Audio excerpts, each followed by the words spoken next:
Yellowstone is known today for its beautiful landscapes, lush waterways, and abundant wildlife.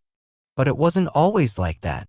Back in the 1940s, much of the park's streams were dried up, its floodplains eroded, and biodiversity was low. That began to change in the late 20th century, thanks in large part to an unlikely hero, the beaver.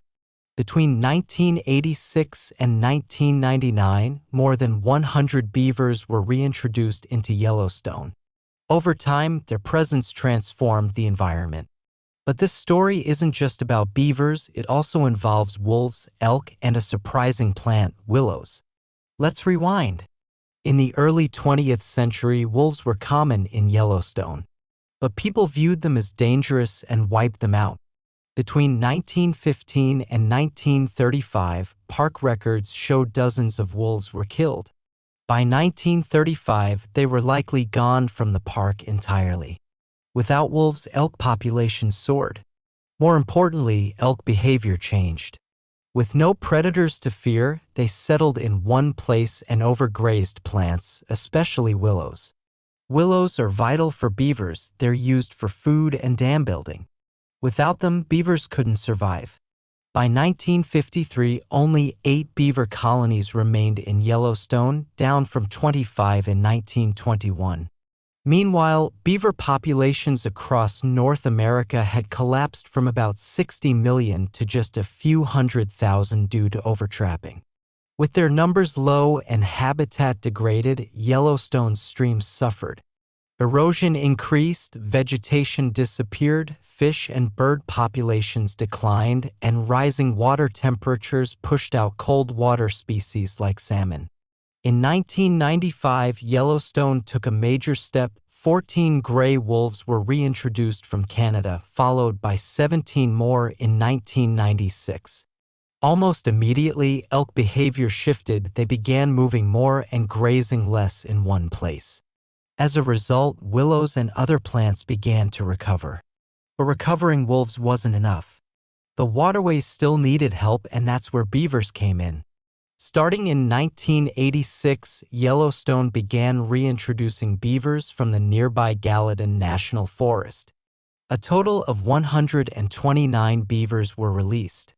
By 1996, 49 active colonies had formed. By 2007, the number had grown to 127. The beavers were thriving. Why do beavers matter so much? When they build dams, they create ponds that slow down streams. These ponds turn into wetlands, which support 70 to 80% of species at some point in their life. Dams also improve groundwater levels, filter pollutants, and create muddy, willow-friendly shores. In short, beavers are ecosystem engineers.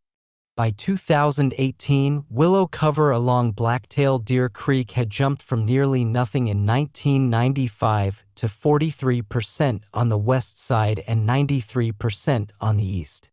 Willows grew taller and thicker. These changes created ideal homes for countless species: salmon, otters, waterfowl, marsh birds, and even insects like mosquitoes. Of course, there were setbacks. In June 2022, Yellowstone saw historic flooding that destroyed many beaver dams and likely killed some beavers. And even today, some streams remain difficult places for beavers to settle due to past damage. But progress continues. So, who played the bigger role, wolves or beavers? The truth is, both were essential. Wolves changed elk behavior, which let plants rebound. Beavers built the structures that brought water and biodiversity back to life.